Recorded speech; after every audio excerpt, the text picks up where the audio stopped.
ദൈവനാമം മഹത്വപ്പെടുമാറാകട്ടെ. തെസ്സലോനിക്കർക്ക് എഴുതിയ 1-ാമത്തെ ലേഖനം 4-ാം അധ്യായം 1-ാമത്തെ വാക്യം വായിക്കാം. 1 തെസ്സലോനിക്കർ 4:1. ഒടുവിൽ സഹോദരന്മാരെ, ദൈവപ്രസാദം ലഭിപ്പാൻ തക്കവണ്ണം നിങ്ങൾ എങ്ങനെ നടക്കണമെന്ന് ഞങ്ങളോട് ഗ്രഹിച്ചതുപോലെ നിങ്ങൾ നടക്കുന്നത് പോലെ തന്നെ ഇനിയും അധികം വർദ്ധിച്ചു വരേണ്ടതിന് ഞങ്ങൾ കർത്താവായ യേശുവിന്റെ നാമത്തിൽ നിങ്ങളോട് അപേക്ഷിച്ച് പ്രബോധിപ്പിക്കുന്നു. കർത്താവായ യേശുക്രിസ്തുവിൻ്റെ നാമത്തിൽ ധന്യനായിരിക്കുന്ന പൗലോസ്ലീഹ അപേക്ഷിച്ച് പ്രബോധിപ്പിക്കുന്നു. മനോഹരമായ പദപ്രയോഗങ്ങളാണ്. യേശുവിൻ്റെ അധികാരമുള്ള നാമത്തിൽ പരിശുദ്ധനായ പൗലോസ്ലീഹ തെസ്സലോനിക്കയിലുള്ള ദൈവമക്കളെ അവരോട് അപേക്ഷിക്കുകയാണ്, പ്രബോധിപ്പിക്കുകയാണ്, അറിയിക്കുകയാണ്. എന്താ ഇത്രമാത്രം പ്രധാനപ്പെട്ടതായ ഒരു കാര്യമായിട്ട് പൗലോസ്ലീഹയ്ക്ക് അറിയിക്കാനുള്ളത്? ദൈവപ്രസാദം ലഭിപ്പാൻ തക്കവണ്ണം നിങ്ങൾ എങ്ങനെ നടക്കണം. എല്ലാവരും ഉണർവോടെ ഇരുന്ന് ദൈവത്തിന് സ്തോത്രം. ദൈവപ്രസാദം ലഭിപ്പാൻ തക്കവണ്ണം നിങ്ങൾ എങ്ങനെ നടക്കണം. ഇന്നത്തെ ധ്യാന വിഷയം ദൈവപ്രസാദം. പൗലോസ്ലീഹ യേശുവിൻ്റെ നാമത്തിൽ പ്രബോധിപ്പിക്കുന്നത്, ആജ്ഞാപിക്കുന്നത് എന്താണ്? ദൈവപ്രസാദം ലഭിപ്പാൻ തക്കവണ്ണം നിങ്ങൾ എങ്ങനെ നടക്കണം. നമ്മുടെ ജീവിതം, നടപ്പെന്ന് പറയുന്ന ജീവിതത്തെ കാണിക്കും. നമ്മുടെ ജീവിതം ദൈവം പ്രസാദിക്കുന്നതായിരിക്കണം. ദൈവത്തിന് സ്തോത്രം. എന്നെ നോക്കി ഹൃദയങ്ങളെ അറിയുന്ന ദൈവം ഒരു അഭിപ്രായം പറയണം. യെശയ്യാപ്രവാചകന്റെ പുസ്തകം 42:1 വായിച്ച്. യെശയ്യാപ്രവാചകന്റെ പുസ്തകം 42:1, കൊലോസ്യർക്ക് ലേഖനം 1-ാം അധ്യായം 10-ാമത്തെ വാക്യവും വായിക്കണം. 42:1. ഇതാ ഞാൻ താങ്ങുന്ന എന്റെ ദാസൻ, അടുത്ത വാക്യം, എന്റെ ഉള്ളം പ്രസാദിക്കുന്ന എന്റെ വൃതൻ. ദൈവത്തിന്റെ സ്തോത്രം. കർത്താവായ യേശുക്രിസ്തു നമുക്ക് സകലത്തിന് മാതൃകയാണ്. അവൻ നമുക്കൊരു മാതൃക വെച്ചു പോയിരിക്കുന്നു. ഈ ദൈവമക്കൾ, നമ്മൾ ഓരോരുത്തരും ഈ വചനം കേൾക്കുന്നവരുടെ കയ്യിൽ ഒരു സർട്ടിഫിക്കറ്റ് ഉണ്ടായിരിക്കണം. എൻ്റെ ഉള്ളം പ്രസാദിക്കുന്ന എൻ്റെ ദാസി, എൻ്റെ ദാസൻ. സമ്മതമാണ് നിങ്ങൾക്ക്? അസാധ്യമായ കാര്യം ദൈവം പറയുകയില്ല. എൻ്റെ ഉള്ളം, തേജോമയനായ രഹസ്യങ്ങൾ കാണുന്ന ദൈവം നമ്മുടെ ജീവിതത്തിൻ്റെ വിശദാംശങ്ങൾ കണ്ടുകൊണ്ട് വ്യക്തമായി സാക്ഷിക്കണം. എൻ്റെ ഉള്ളം പ്രസാദിക്കുന്ന എൻ്റെ ദാസൻ. വെറും പ്രസാദം പോരാ. കൊലോസ്യർ എന്താണ് പറയുന്നത്? കൊലോസ്യർ 1:10 വായിച്ച്. കൊലോസ്യർ 1-ാം അധ്യായം 10-ാമത്തെ വാക്യം. നിങ്ങൾ പൂർണ്ണ പ്രസാദത്തിനായി കർത്താവിന് യോഗ്യമാവണ്ണം നടന്ന്. ദൈവത്തിന് സ്തോത്രം. പൂർണ്ണ പ്രസാദത്തിനായി കർത്താവിന് ഇഷ്ടമായ വിധത്തിലുള്ള നടപ്പ്. ഒന്നുകൂടെ വായിച്ചത്. നിങ്ങൾ പൂർണ്ണ പ്രസാദത്തിനായി കർത്താവിനെ യോഗ്യമാകുമെണ്ണം നടന്ന്. ദൈവത്തിന് സ്തോത്രം. A life fully pleasing to God. ദൈവത്തിന് സ്തോത്രം. A life, a work as to please God. ക്ലിയറായി നിങ്ങൾക്ക് എല്ലാവർക്കും? തത്വമല്ല പറയുന്നത്, നിർണായകമായ ഒരു തീരുമാനം. സകല രംഗങ്ങളിലും ഇത് നിങ്ങൾ എടുത്തിരിക്കണം. വേറെ ഒന്നും വേണ്ട. ഒരു വാക്ക് പറയാൻ നേരത്ത്, ഇത് ഞാൻ പറഞ്ഞാൽ ദൈവം പ്രസാദിക്കുമോ? ഞാൻ അങ്ങോട്ട് പോയാൽ ദൈവം പ്രസാദിക്കുമോ? ഞാൻ ഈ പണം ഇങ്ങനെ ചെലവഴിച്ചാൽ ദൈവം പ്രസാദിക്കുമോ? ഞാൻ ഇപ്രകാരം ഭാര്യയോട് ഇടപെട്ടാൽ ദൈവം പ്രസാദിക്കുമോ? ഞാൻ ഇപ്രകാരം അമ്മായിയമ്മയോടോ മരുമകളോടോ കുട്ടികളോടോ സംസാരിക്കുകയും ഇടപെടുകയും പെരുമാറുകയും ചെയ്താൽ ദൈവം പ്രസാദിക്കുമോ? ദൈവ ഭയമുള്ള ദൈവമക്കൾ കരുതലോടെ ഇത് കേട്ടുകൊള്ളണം. ഞാൻ ഒത്തിരി പ്രാവശ്യം സ്വയം ചോദിക്കുന്ന ഒരു ചോദ്യമാണ്, my sweet Jesus, are you satisfied with my life today? ഇന്നത്തെ എൻ്റെ ചലനത്തിലും വാക്കിലും ഭാവത്തിലും കർത്താവേ നീ പ്രസാദിക്കുന്നുണ്ടോ? ഹല്ലേലൂയ. ദൈവത്തിന് സ്തോത്രം. നിൽക്കുമോ നിങ്ങളങ്ങനെ? തീരുമാനിക്കുമോ നിങ്ങളങ്ങനെ? വലിയൊരു മാറ്റം വ്യക്തി ജീവിതത്തിലും കുടുംബജീവിതത്തിലും കൂട്ടായ്മ ജീവിതത്തിലും വരും. ഹല്ലേലൂയ. ആരെങ്കിലും വിമർശിക്കാൻ നേരത്ത് ദൈവത്തിൻ്റെ പരിശുദ്ധാത്മാവ് തടുക്കും. ഒരു ചോദ്യം ചോദിച്ചാൽ മതി, കർത്താവേ ഞാനിപ്പോൾ ഇങ്ങനെ പറഞ്ഞാൽ, ആ വ്യക്തി ഇവിടെ ഇല്ലാത്തപ്പോൾ അദ്ദേഹത്തിൻ്റെ കുറ്റം മൂന്നാമതൊരാളോട് പറഞ്ഞാൽ സ്വർഗത്തിലെ ദൈവം പ്രസാദിക്കുമോ? അവിടെ നിൽക്കും. അടുത്ത സ്റ്റെപ്പ് എടുത്തു വെക്കാൻ ദൈവം സമ്മതിക്കില്ല. ഞാൻ ചിലപ്പോൾ പറയാറുണ്ട്, വായിങ്ങനെ തുന്നിക്കെട്ടുന്നത് പോലെ അവിടെ നിർത്തിത്തരും. ചില വ്യക്തമായ അനുഭവത്തിൽ നിന്നാണ് നിങ്ങളോട് പറയുന്നത്. കാരണം പേടിയുണ്ട്. ഏത് വാക്കിനും നല്ല കർത്താവ് പറഞ്ഞു, പിന്നെ എന്തെന്നാ, ഏത് നിസ്സാര വാക്കിന് ന്യായവിധി. ഇതൊക്കെ നമ്മുടെ ദൈവമക്കൾ വാച്യാർത്ഥത്തിൽ കർത്താവിൽ നിന്ന് കിട്ടിയതായിരിക്കുന്ന വാക്കുകൾ ഗൗരവത്തോടെ എടുത്തിരുന്നുവെങ്കിൽ എന്തെല്ലാം അപകടങ്ങൾ മാറിക്കിട്ടുമായിരുന്നു. എന്തുമാത്രം പ്രശ്നങ്ങളാണ് വാക്കുകൾ കൊണ്ടുവരുന്നത്. ദൈവം പ്രസാദിക്കുന്ന വാക്കുകൾ മാത്രമായിരിക്കണം. കർത്താവല്ലേ നമുക്ക് മാതൃക. ഹല്ലേലൂയ, ദൈവത്തിന് സ്തോത്രം. കർത്താവായി യേശുക്രിസ്തു സ്നാനമേൽക്കുന്ന സമയത്ത്, കർത്താവായി യേശുക്രിസ്തുവിന്റെ പരസ്യ ശുശ്രൂഷയുടെ തുടക്കത്തിൽ സ്വർഗത്തിൽ നിന്ന് ഒരു വാക്ക് കേട്ടു. എന്താണ്? യേശു സ്നാനമേറ്റ ഉടനെ വെള്ളത്തിൽ നിന്ന് കയറി. അപ്പോൾ സ്വർഗം തുറന്നു. അപ്പോൾ സ്വർഗം തുറന്നു. ദൈവാത്മാവ് പ്രാവെന്ന പോലെ ഇറങ്ങി തന്റെ മേൽ വരുന്നത് അവൻ കണ്ടു. ഇവൻ എന്റെ പ്രിയപുത്രൻ, ഇവൻ എന്റെ പ്രിയപുത്രൻ, ഇവനിൽ ഞാൻ പ്രസാദിച്ചിരിക്കുന്നു. ഹല്ലേലൂയ. ജീവിതത്തിന്റെ തുടക്കത്തിൽ സ്വർഗത്തിൽ നിന്നൊരു സാക്ഷ്യവചനം, എന്റെ ഉള്ളം പ്രസാദിക്കുന്ന എന്റെ മകൻ. ദൈവമക്കളെ, നിങ്ങൾക്ക് കൊതിയാവുന്നുണ്ടോ? നിങ്ങൾ ദൈവത്തോട് പറയണം. നമ്മുടെ ജീവിതത്തിൽ അതല്ലേ നിലനിൽക്കുന്നുള്ളൂ. ഹല്ലേലൂയ. നിങ്ങൾ ഓരോരുത്തരും അത് ആത്മാർത്ഥമായിട്ട് ഹൃദയത്തിൽ പതിയം തൊക്കണത് ഉൾക്കൊണ്ടേ കർത്താവിനോട് പറയണം, എൻ്റെ പൊന്നു കർത്താവേ, my heart cry of my heart, എൻ്റെ ഹൃദയത്തിൻ്റെ ഉള്ളം തൊട്ടുള്ളതായ ആത്മാർത്ഥമായിരിക്കുന്ന പ്രാർത്ഥന. ദൈവത്തിന് സ്തോത്രം, നീ പ്രസാദിക്കുന്ന ഒരു ജീവിതം എനിക്ക് നയിക്കണം. The heart cry of my heart. കർത്താവ് വേറെ ഞാൻ പറയും, കർത്താവ് എനിക്കൊരു ഒത്തിരി ആയുസ് കിട്ടിത്തരണമെന്നോ, പുരയുടെ വലിപ്പം കൂട്ടിത്തരണമെന്നോ, കാറ് വലുതാക്കി തരണമെന്നോ, കൂടുതൽ സമ്പത്ത് തരണമെന്നോ, സുഖബലോലുപമായ ഒരു ജീവിതം ഒന്നും നിന്നോട് ചോദിക്കുന്നില്ല. ഒരൊറ്റ കാര്യം മാത്രം, സകലതും അറിയുന്ന കർത്താവിൻ്റെ ഉള്ളം പ്രസാദിക്കുന്ന ഒരു ജീവിതം കാഴ്ചവെക്കണം. അതല്ലേ ഈ വാർദ്ധക്യത്തിൽ ആഗ്രഹമുള്ളൂ. അതെൻ്റെ കർത്താവ് കേൾക്കില്ലേ? മക്കളെ, നിങ്ങളും അതിനു വേണ്ടി പ്രാർത്ഥിച്ച് സഹായിക്കണം. വേറെ ഒരു ഉദ്ദേശ കാര്യവുമില്ല. വിശദാംശത്തിൽ സ്വർഗത്തിലെ ദൈവം പ്രസാദിക്കുന്ന ഒരു രഹസ്യ വിശുദ്ധനായി ജീവിക്കണം. കർത്താവ് സാധിപ്പിച്ചു തരില്ലേ? തുടക്കത്തിൽ എൻ്റെ ഉള്ളം പ്രസാദിക്കുന്ന മനുഷ്യൻ, ഒടുക്കത്തിലോ മറുമലയിലേക്ക് വരികയാണ്. പിന്നീട് കഷ്ടപ്പാട്ടിലേക്കും ക്രൂശമരണത്തിലേക്കും പോവുകയാണ്. മറുമലയിലെ വാക്കെന്താണ്? മർക്കോസ് 9:7.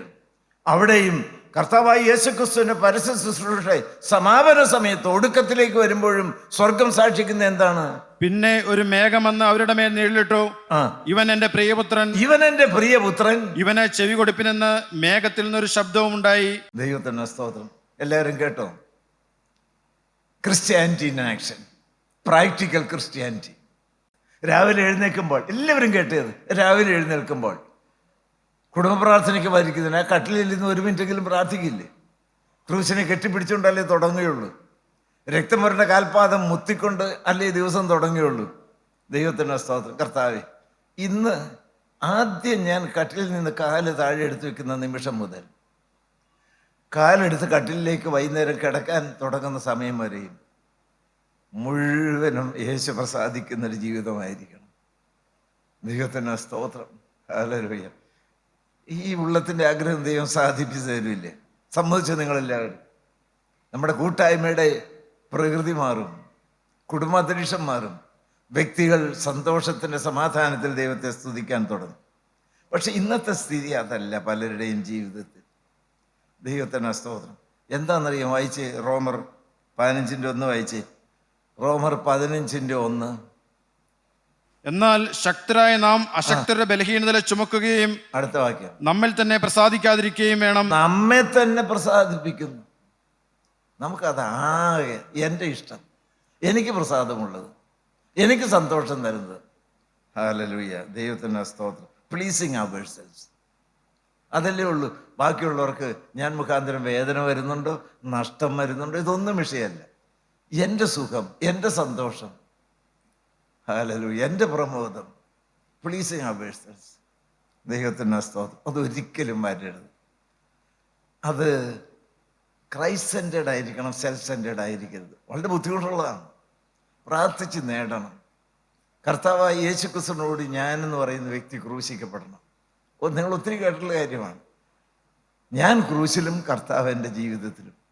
പറയാൻ കർത്താവ് ഭൂമിയിൽ ഒരാൾ പറഞ്ഞല്ലോ, ഇനി ജീവിക്കുന്ന ഞാൻ അല്ല, എന്നിൽ വസിക്കുന്ന ക്രിസ്തു. ദൈവത്തിന് സ്തോത്രം. ആ ക്രിസ്തുവിൻ്റെ പ്രകൃതി സ്വർഗത്തിൽ നിന്ന് സാക്ഷിച്ചു ഞാൻ പ്രസാദിക്കുന്നു. ആ ക്രിസ്തു എന്നിലുള്ളതുകൊണ്ട് ദൈവം എന്നിലും പ്രസാദിക്കുന്നു. ഒന്ന്, ഐ പ്ലീസർ, എന്നെ തന്നെ പ്രസാദിപ്പിക്കുന്നു. പിന്നീട് 2 പ്രസാദ രംഗങ്ങളും കൂടെ ഉണ്ട്. വായിച്ച് ഗലാത്യർ 1:10 വായിച്ച്. ഗലാത്യർ 1:10. ഇപ്പോൾ ഞാൻ മനുഷ്യരെയോ ദൈവത്തെയോ സന്തോഷിപ്പിക്കുന്നത് ഇപ്പോൾ ഞാൻ മനുഷ്യരെയോ ദൈവത്തെയോ സന്തോഷിപ്പിക്കുന്നത്. ഒരു ചോദ്യം നിങ്ങൾക്കെല്ലാവർക്കും വിട്ടു തരികയാണ്. ഓരോരുത്തരും അവനോട് വ്യക്തിപരമായി എന്ന് ചോദിച്ചോ നിങ്ങൾ? ദൈവത്തിന് സ്തോത്രം. 3 തരത്തിലുള്ളതായ പ്രസാദത്തെക്കുറിച്ച് ഞാൻ പറഞ്ഞു. ഒന്ന്, ദൈവത്തിന് സ്തോത്രം എന്നെ തന്നെ പ്രസാദിപ്പിക്കുന്നു, എനിക്കിഷ്ടമുള്ളത്, എനിക്ക് സന്തോഷം തരുന്നത്, വേറെ ആരുടെയും വിഷയമല്ല. രണ്ടാമത്തെ കാര്യം, നിങ്ങൾ ഇപ്പോൾ മനുഷ്യരെ പ്രസാദിപ്പിക്കുന്നു, അത് ദൈവത്തെ പ്രസാദിപ്പിക്കുന്നു. 3 കാര്യം മനസ്സിലായോ? 1, എന്നെ തന്നെ പ്രസാദിപ്പിക്കുന്നു.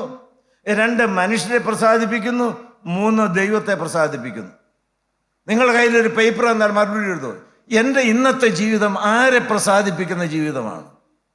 ദൈവത്തിന് സ്തോത്രം. ഹല്ലേലൂയ. ദൈവത്തിന് സ്തോത്രം. Man pleaser, eye pleaser, man pleaser, God pleaser. വ്യക്തമായ മറുപടി കണ്ടുപിടിക്കണം. ഈ ആദ്യത്തെ 2 ആണെങ്കിൽ അടുത്ത വാക്യം വായിച്ചേ. അല്ല, ഞാൻ മനുഷ്യരെ പ്രസാദിപ്പാൻ നോക്കുന്നുവോ? ഇന്നും ഞാൻ മനുഷ്യരെ പ്രസാദിപ്പിക്കുന്നുവെങ്കിൽ ഇന്ന് ഞാൻ മനുഷ്യരെ പ്രസാദിപ്പിക്കുന്നുവെങ്കിൽ ദൈവത്തെ പ്രസാദിപ്പിക്കുന്നില്ല എങ്കിൽ അടുത്ത വാക്യം വളരെ ഞെട്ടലോടെ കേൾക്കണം. വായിച്ചോ. ക്രിസ്തുവിന്റെ ദാസനായിരിക്കയില്ല. ദൈവത്തിന് സ്തോത്രം. സ്വർഗത്തിന്റെ പടിവാതിൽ കാണുകയില്ല.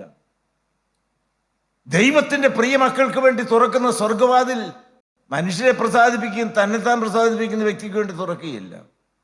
ദൈവത്തിന്റെ ദാസനേ അല്ല. നിങ്ങളുടെ കയ്യിൽ സർട്ടിഫിക്കറ്റ് ഉണ്ട്, എൻ്റെ ഉള്ളം പ്രസാദിക്കുന്ന എൻ്റെ മകൾ, എൻ്റെ മകൻ. എങ്ങനെയുണ്ട് ജീവിതം? യേശു മണക്കുന്ന, യേശുവിൻ്റെ ദിവ്യ സ്വഭാവം ഉള്ള ഒരു ദൈവ പൈതലാണോ? ഹല്ലേലൂയ. ദൈവത്തിന് സ്തോത്രം. നിങ്ങൾക്ക് മനസ്സിലായല്ലോ, മാറ്റം വരണ്ടേ? എൻ്റെ ജീവിതം ദൈവം പ്രസാദിക്കുന്നതായിരിക്കണം. അതിന് ഞാൻ രാവിലെ മുതൽ കരുതലോടെ നിൽക്കും. ദൈവത്തിന് സ്തോത്രം. വൈകുന്നേരം ഞാൻ തന്നെത്താൻ കിടക്കുന്നതിന് ചോദിക്കും, my sweet Jesus, are you pleased with my life today?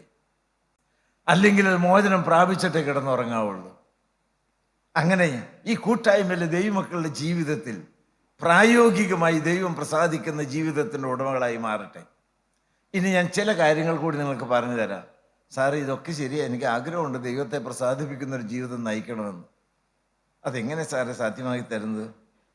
ദൈവത്തെ പ്രസാദിപ്പിക്കാൻ തക്കവണ്ണം ഞാൻ എന്താ ചെയ്യേണ്ടത്? ഒന്ന് പറഞ്ഞു തന്നെ. ഒന്നാമത്തെ കാര്യം വായിച്ചേ. ദൈവത്തെ പ്രസാദിപ്പിക്കാൻ തക്കവണ്ണം ഞാൻ എന്ത് ചെയ്യണം? അടിസ്ഥാനപരമായിരിക്കുന്ന കാര്യം നിങ്ങൾക്കെല്ലാം അറിയാം. യോഹന്നാൻ 6:28-29 വായിച്ചേ. യോഹന്നാൻ 6-ാം അധ്യായത്തിന്റെ 28-29. അവർ അവനോട് ദൈവത്തിന് പ്രസാദമുള്ള പ്രവൃത്തികളെ പ്രവർത്തിക്കേണ്ടതിന് ഞങ്ങൾ എന്തു ചെയ്യണമെന്ന് ചോദിച്ചു. വളരെ വ്യക്തമായൊരു ചോദ്യമാണ്. അവരുടെ ആഗ്രഹം നല്ലതല്ലേ? ഞങ്ങൾ പല കാര്യങ്ങൾ ചെയ്യുന്നുണ്ട്, വീടും നാടും ഒക്കെ വിട്ടുപോകുന്നു. കർത്താവായ യേശുക്രിസ്തുവിനോട് കൂടെ നടന്ന് നിന്നയും നിരൂപണങ്ങളും ഒക്കെ ഏറ്റുവാങ്ങി. പക്ഷെ പലപ്പോഴും കർത്താവ് എൻ്റെ ജീവിതത്തെ നോക്കി പ്രസാദിക്കുന്നില്ല. ശിഷ്യന്മാർക്ക് വ്യക്തമായി മനസ്സിലായി. തികഞ്ഞ ആത്മാർത്ഥതയോടെ കർത്താവ് യേശുക്രിസ്തുവിന്റെ അടുക്കൽ അധികം ആളുകളൊന്നും ഇല്ലാതിരുന്നൊരു സമയത്ത് ഞാൻ ചോദിച്ചു, നിന്നെ പ്രസാദിപ്പിക്കാൻ ഞങ്ങൾ എന്നാ ചെയ്യേണ്ടത്? ഒരാഗ്രഹമുണ്ട്, ഉള്ളിൻ്റെ ഉള്ളറയിൽ ഒരാഗ്രഹമുണ്ട്. പൊന്നു കർത്താവിനെ പ്രസാദിപ്പിക്കുന്നൊരു ജീവിതം നയിക്കണമെന്ന്. അതിനെന്നാ ചെയ്യേണ്ടത്? വീട് വിട്ടു പോകുന്നെന്ന് ഓർത്തുണ്ട്, പണം കൊടുത്തു എന്ന് ഓർത്തോ, കർത്താവിന് വേണ്ടി സുവിശേഷ വേല ചെയ്തെന്ന് വിചാരിച്ചോ, ഒന്നും പ്രസാദിക്കില്ല. ഞങ്ങൾക്ക് മനസ്സിലായി. ഇനി ഞങ്ങൾ എന്നാ കർത്താവ് ചെയ്യേണ്ടത്? കർത്താവിൻ്റെ നാവിൽ നിന്ന് വന്നതാണ്, ഞാൻ പറയുന്ന വാക്കല്ല. കർത്താവ് പറഞ്ഞ മറുപടി എന്താ? അടുത്ത വാക്യം വായിച്ച്. അവർ അവനോട് ദൈവത്തിന് പ്രസാദമുള്ള പ്രവൃത്തികളെ പ്രവർത്തിക്കേണ്ടതിന് ഞങ്ങൾ എന്തു ചെയ്യണമെന്ന് ചോദിച്ചു. യേശു അവരോട്, ദൈവത്തിന് പ്രസാദമുള്ള പ്രവൃത്തി അവൻ അയച്ചവനിൽ നിങ്ങൾ വിശ്വസിക്കുന്ന അത്ര എന്ന ഉത്തരം പറഞ്ഞു. ഒറ്റ കാര്യം മതി, എല്ലാവരും കേട്ടെ. പല കാര്യങ്ങൾ വേണ്ട. ദൈവത്തെ പ്രസാദിപ്പിക്കുവാൻ തക്കവണ്ണമുള്ള ഒറ്റ നല്ല പ്രവൃത്തി. ഞങ്ങൾ ഏത് നല്ല പ്രവൃത്തിയാണ് ചെയ്യേണ്ടത്? ഒറ്റ നല്ല പ്രവൃത്തിയേ ഉള്ളൂ. ദൈവത്തിന് സ്തോത്രം. ദൈവം അയച്ചവനിൽ വിശ്വസിക്കുക, ഈ എന്നിൽ വിശ്വസിക്കുക. ഹല്ലേലൂയ, ദൈവത്തിന് സ്തോത്രം. ഞാൻ ഈ ഭൂമിയിൽ വന്ന് എന്തെല്ലാം ചെയ്തു എന്ന് നിങ്ങൾ വിശ്വസിക്കുക. ദൈവത്തിന് സ്തോത്രം. ദൈവമക്കളെ, അത് മതി. ഒരു വിശ്വാസിയായിരിക്കുക.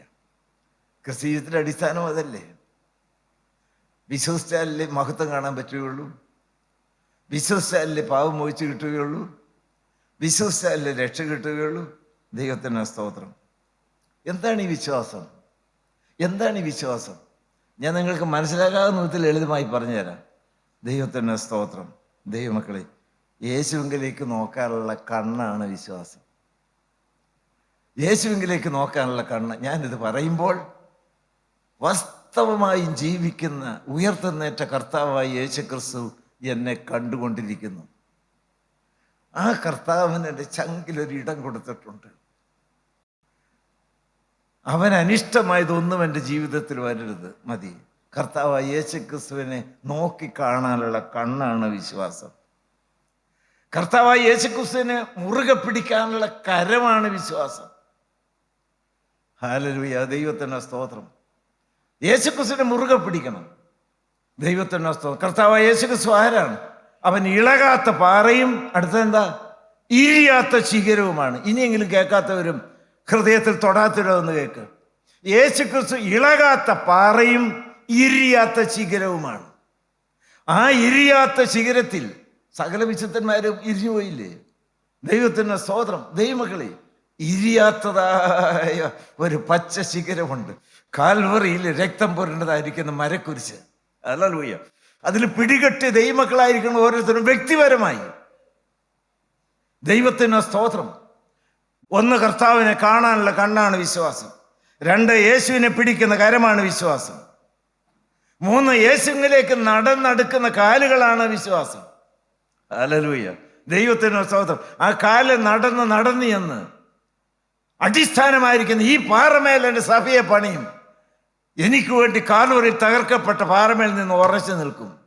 വന്മഴ ചൊരിയും, കാറ്റടിക്കും, വെള്ളം പൊങ്ങും, പ്രതികൂലത്തിൻ്റെ കാറ്റുകൾ ശക്തിയോടെ വീശും. പക്ഷെ പാറമേൽ അടിസ്ഥാനമുള്ളതായതുകൊണ്ട് വീണില്ല. ഹല്ലേലൂയ, ദൈവത്തിന് സ്തോത്രം. യേശുവിലേക്ക് നടന്നെടുക്കാനുള്ള കാലുകൾ. എനിക്ക് ഒരു കാര്യം കൂടി പറയാനുണ്ട്. ദൈവത്തിന് സ്തോത്രം.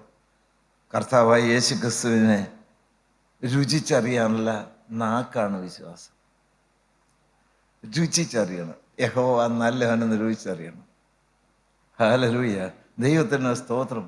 എന്നെ സ്നേഹിക്കുന്ന യേശു, ഞാൻ ഏറ്റവും കൂടുതൽ സ്നേഹിക്കുന്ന യേശു.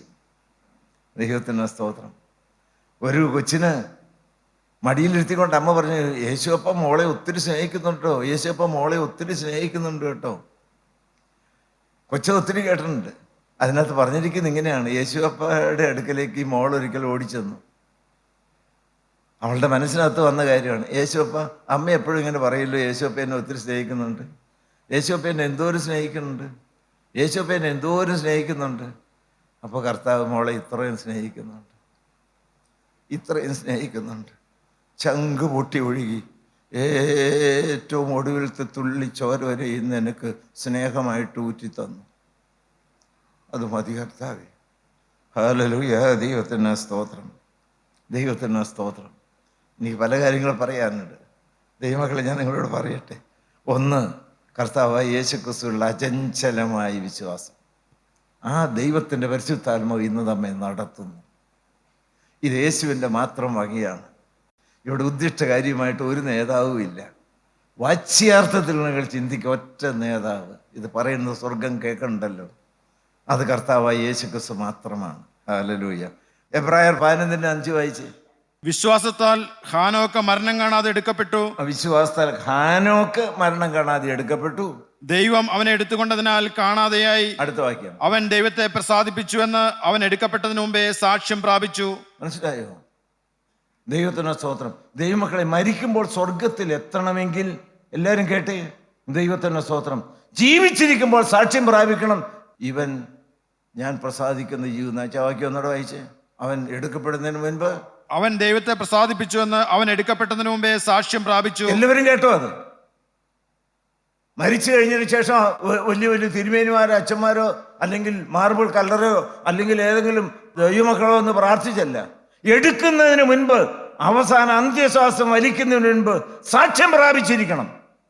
ഇവൻ ദൈവത്തെ പ്രസാദിപ്പിച്ച ജീവിതമാണ്. എങ്ങനെയാ വായിച്ചേ? ഉൽപ്പത്തി 5 വായിച്ച്. ഉൽപ്പത്തി 5 എപ്പോഴാ ദൈവത്തിന് അവൻ തന്നെത്താൻ ഇങ്ങനെ എല്ലാം വിട്ട് ഏതെങ്കിലും മലമുകളിൽ പോയി തപസ്സിരുന്ന് ദൈവത്തെ പ്രസാദിപ്പിച്ച് ജീവിതം നയിക്കുകയല്ലേ ചെയ്ത്? പിന്നെ എപ്പോഴാ അങ്ങനത്തതായ പ്രസാദിപ്പിക്കുന്ന ജീവിതം നയിച്ചത്? വായിച്ചേ ഉൽപ്പത്തി 5. ഹാനോക്കിന് 65 വയസ്സായപ്പോൾ അവൻ മെഥുശലേഖനെ ജനിപ്പിച്ചു. വായിച്ചു. മെഥുശലേഖനെ ജനിപ്പിച്ച ശേഷം ഹാനോക്ക് 300 സംവത്സരം ദൈവത്തോടുകൂടെ നടക്കുകയും പുത്രന്മാരെയും പുത്രിമാരെയും ജനിപ്പിക്കുകയും ചെയ്തു. 300 സംവത്സരം കുടുംബജീവിതം നയിച്ചു, ആൺമക്കളെയും പെൺമക്കളെയും ജനിപ്പിച്ചു. അടുത്ത വാക്യം. ഹാനോക്കിന്റെ ആയുഷ്കാലം ആകെ 365 സംവത്സരമായിരുന്നു. ഹാനോക്ക് ദൈവത്തോടുകൂടെ നടന്നു, ദൈവം അവനെ എടുത്തുകൊണ്ടതിനാൽ കാണാതെയായി. എല്ലാവരും കേട്ടോ? പ്രത്യേകിച്ച് സ്ത്രീകളും മാതാക്കന്മാരും കേട്ട്. കുടുംബജീവിതത്തിന്റെ പ്രാരാബ്ധത്തിന്റെ മധ്യത്തിൽ ദൈവം സുഗന്ധം മണക്കുന്ന ഒരു ജീവിതമായിരുന്നു അത്. ദൈവത്തിന്റെ ഉള്ളം പ്രസാദിക്കുന്ന ഒരു ജീവിതമായിരുന്നു. നടക്കില്ല അല്ലേ സാറേ? എന്തുമാത്രം ബുദ്ധിമുട്ടും കടവും, എൻ്റെ ഭർത്താവ് ഇങ്ങനെ, ഭാര്യ അങ്ങനെ, ഇതൊക്കെ പറഞ്ഞുകൊണ്ട് നടന്നു. കർത്താവിന് രണ്ടാമത്തെ വരവെങ്കിൽ പറഞ്ഞു വരണമെങ്കിൽ കുടുംബജീവിതം സ്വർഗതുല്യമായിരിക്കണം. ഇതൊന്നും പറഞ്ഞു കേൾക്കാൻ കർത്താവിന് നേരമില്ല. ഹല്ലേലൂയ. ദൈവത്തിന് മഹത്വം, കർത്താവിന് സ്തോത്രം, ദൈവത്തിന് സ്തോത്രം. ദൈവത്തെ പ്രസാദിപ്പിക്കുന്ന ഒരു ജീവിതം നിങ്ങൾക്ക് എല്ലാവർക്കും അറിയാം. ഹാബേലിലും അവൻ്റെ വഴിപാടിലും ദൈവം പ്രസാദിച്ചു, കായീലിനും അവൻ്റെ വഴിപാടിലും പ്രസാദിച്ചില്ല. ഏറ്റവും പ്രധാനപ്പെട്ട കാര്യം എന്താണ്? വഴിപാടൊന്നുമല്ല, സുവിശേഷ വേലയൊന്നുമല്ല, ചെയ്യേണ്ടതെന്നല്ല പറഞ്ഞത്. ഞാൻ പറഞ്ഞോളാം. വ്യക്തി ജീവിതത്തിൽ ദൈവം പ്രസാദിക്കണം. ഈ ഞാനെന്ന് പറയുന്ന വ്യക്തിയുടെ രഹസ്യവും പരസ്യവും ചെറുതും വലുതും കുടുംബവും ബിസിനസ്സും ജോലിയുമായ സകല രംഗങ്ങളിലും ദൈവം പ്രസാദിക്കണം. അല്ലാത്ത ഒന്നിനും എന്നെ കിട്ടുകയില്ല. നഷ്ടമോ ലാഭമോ എന്നുള്ളത് നല്ല വിഷയം. ഹാബേലിൽ ആ വ്യക്തിത്വത്തിൽ ദൈവം പ്രസാദിച്ചു. ഇന്ന് അനേകരും അങ്ങനെയല്ല കേട്ടോ. ദൈവത്തിന് സ്തോത്രം. ഞാൻ നല്ല വെള്ളയുടുപ്പം ധരിച്ചുകൊണ്ട് വേദപുസ്തകത്തിൽ നിങ്ങളെക്കാളെല്ലാം കേമനായിട്ട് ഒരു വിഷയമെടുത്ത് ദൈവപ്രസാദത്തെക്കുറിച്ച് ഇവിടുന്ന് പ്രസംഗിച്ചു എന്നുള്ളതുകൊണ്ട് ദൈവം പ്രസാദിക്കുന്നില്ല. എൻ്റെ ജീവിതം എന്ന് പറയുന്ന ഒരു നഗ്നമായ യാഥാർത്ഥ്യമില്ലേ? എൻ്റെ രാവും പകലും ഊണും ഉറക്കവും ഒക്കെ ഉള്ളതായ ഒരു ജീവിതമില്ലേ? എൻ്റെ ദൈവമേ, അതിൽ എൻ്റെ ദൈവം പ്രസാദിക്കണ്ടേ? അതല്ലേ ഭയത്തോടെ ജീവിക്കുന്നത്. ഹല്ലേലൂയ. ദൈവത്തിന് സ്തോത്രം. അപ്രകാരം വ്യക്തി ജീവിതത്തിൽ ദൈവം പ്രസാദിക്കുന്നെങ്കിൽ മാത്രമേ സുവിശേഷം നിന്നെ ഫലമേൽപ്പിക്കുകയുള്ളൂ. തനതാ മേലേക്ക് ചെയ്യാം. 1 തെസ്സലോനിക്കർ എടുത്ത് 1 തെസ്സലോനിക്കർ 2-ാം അധ്യായത്തിന്റെ 4-ാമത്തെ വാക്യം. 1 തെസ്സലോനിക്കർ 2-ാം അധ്യായത്തിന്റെ 4-ാമത്തെ വാക്യമായി ചെയ്യും. ഞങ്ങളെ സുവിശേഷം പരമേൽപ്പിക്കേണ്ടതിന് ഞങ്ങൾ ദൈവത്തിന് കൊള്ളാവുന്നവരായി തെളിഞ്ഞതുപോലെ ഞങ്ങൾ മനുഷ്യരെയല്ല, ഞങ്ങളെ ഹൃദയ ശോധന ചെയ്യുന്ന ദൈവത്തെ അത്ര പ്രസാദിപ്പിച്ചുകൊണ്ട് സംസാരിക്കുന്നത്. ദൈവത്തെ പ്രസാദിപ്പിച്ചുകൊണ്ട് ജീവിച്ചത് കൊണ്ടാണ് പൗലോസിനെയും ശീലാസിനെയും സുവിശേഷം പരമേൽപ്പിച്ചത്. ദൈവവേലക്കാർ കേട്ടോളണം. സാക്ഷ്യം പറയുന്നവരും വചനം പറയുന്നവരും വീട് കയറാൻ സന്ദർശിക്കാൻ പോകുന്നവരും കേട്ടുകൊള്ളണം. ദൈവത്തിന് സ്തോത്രം. ദൈവം എൻ്റെ വ്യക്തിപരമായ ജീവിതത്തിൽ സമ്പൂർണ്ണമായി പ്രസാദിച്ചത് കൊണ്ടാണ് ദൈവം സുവിശേഷം ഞങ്ങളെ പരമേൽപ്പിച്ചത്. ഇന്നത്തെ പോക്കെങ്ങനെയാണ്? ദൈവത്തിന് സ്തോത്രം. അതുകൊണ്ട് ദൈവമക്കളെ, ഒരു കാര്യം നിങ്ങളോട് വ്യക്തമായി പറയട്ടെ. 2 കൊരിന്ത്യർ 5:8-9 വായിച്ച്.